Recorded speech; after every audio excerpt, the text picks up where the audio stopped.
104.5, the team, your home for New York Jets football, and the Jets draft, the Giants draft. Well, everybody's draft hinges around what the Cleveland Browns do at 1 and 4. Joining us now from 923 The Fan in Cleveland is our buddy Alex Hooper. Hooper, first things first, who's the number one pick of the draft? You tell me.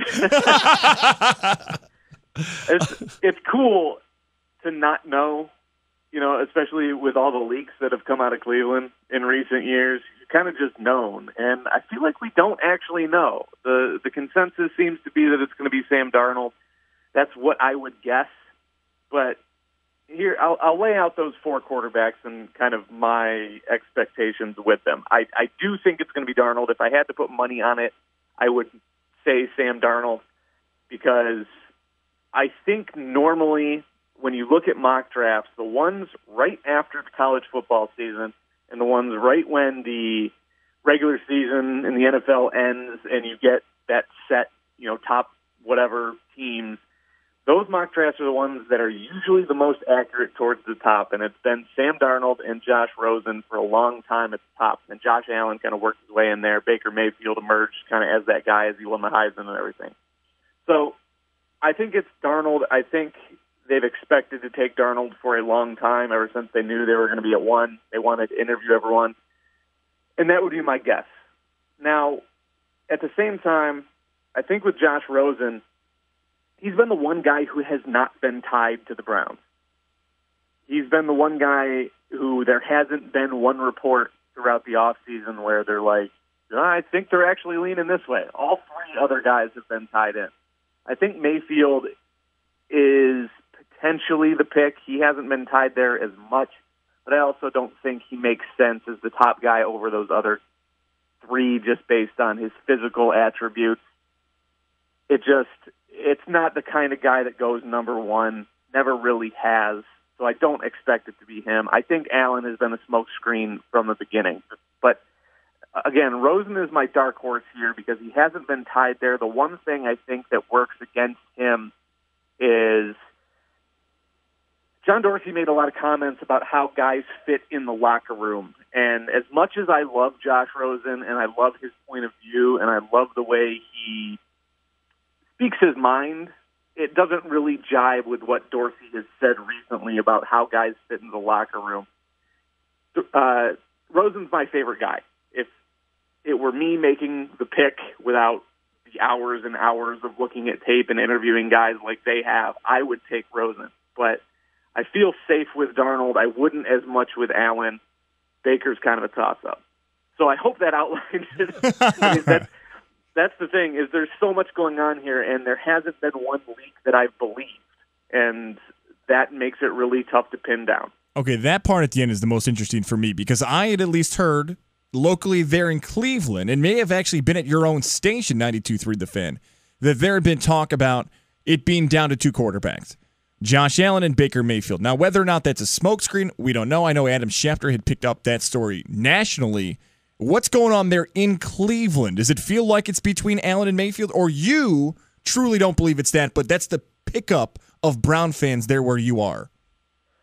Well, see, you got guys like Benjamin Albright, who works on our station a lot. He's based in Denver, but he does a lot of work with quarterbacks. And last night he tweeted out, "It's Darnold," and then he deleted it, and then he said, somebody or people saw this tweet that I deleted. I think it speaks for itself. I won't say anything else on the matter. And then we got Ken Carmen, our morning show, who's very tied to Berea. He does all the Browns network stuff. And he said a couple of weeks back that he had heard from a very good source that they are indeed just kind of putting the bow on top of selecting Sam Darnold. And then you have Mary Kay Cabot, who's at Cleveland.com, Cleveland Plain Dealer. She's very tied in with Hugh Jackson, and she seems dead set on it being Josh Allen.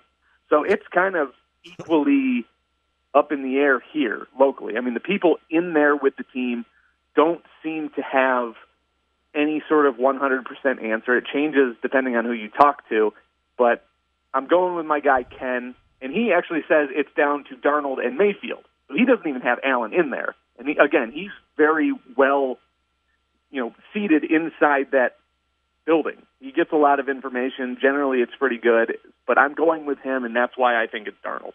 Alex Hooper, 92.3 The Fan in Cleveland. So no way on God's green earth it's Saquon Barkley, the running back. That doesn't really jibe with what John Dorsey does. You know, he sat back in Kansas City and, you know, he wanted to go up and get Pat Mahomes, which I think if you read into that a ton, you think Josh Allen. But he also waited for a kid that's now local to him in Kareem Hunt, you know, third round, and ends up being one of the best backs in the league. So, no, he's not a guy who really takes running backs high. I don't even think that he would take Barkley at 4 if he's there. That's just me. I think he would trade back before he wanted to take Barkley at 4. Okay, so that is the question then. So if they do get the quarterback at 1, what do they do with that 4th pick? My guess would be if Bradley Chubb's there, I think to take him. If Chubb is off the board, like I said, there's a chance they take Barkley. I don't really see it. That's a position where if you're close, you take him. But if you use the 4th overall pick on Saquon Barkley, by the time you're actually able to let him push you to the next level, you got to be close. You got to be Jacksonville close. You have to have a good defense. And by the time he can actually really, really impact you and push you to the next level, he's going to be close to broken down. So I would think that they would look to trade with Buffalo and then maybe trade back up to get a guy. I think the wild card at 4 would be Denzel Ward from Ohio State. I think they would like another really solid coverage corner. There's been talk about Jamar Taylor being on the market.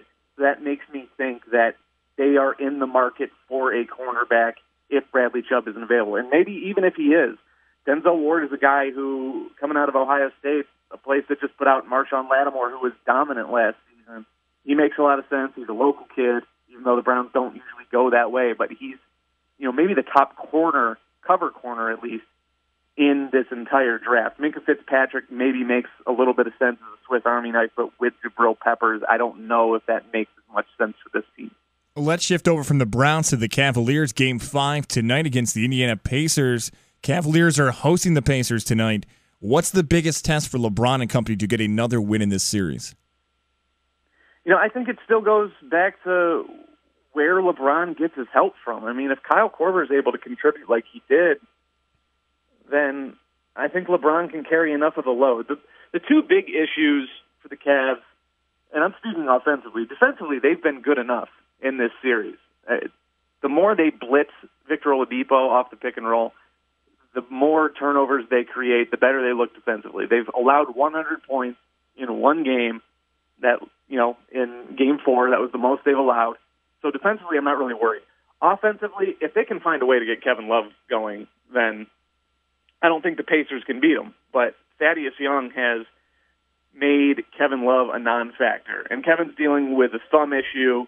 He also turned his ankle in Game 2.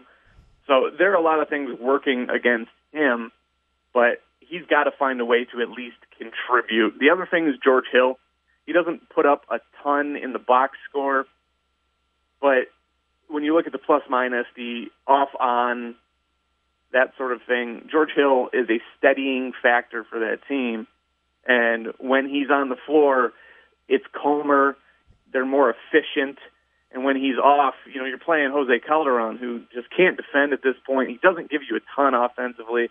He calms down the offense a little bit, but, you know, guys can sag off of him. And when teams are able to sag off into the paint and take LeBron away, especially when Kevin Love can't get it going, especially when your three-point shooters are struggling, it's bad. It's really bad, especially just looking at this Cavs offense that way. I think those are the two things that they really need to have. And with Hill, it's just a matter of health. Alex Hooper, 92.3 The Fan in Cleveland. What's the perception of Lance Stevenson in Cleveland? He is not well liked, as you might imagine. I enjoy him as a hustle guy. I don't think his game's terribly refined. I don't think much of him as a human, honestly.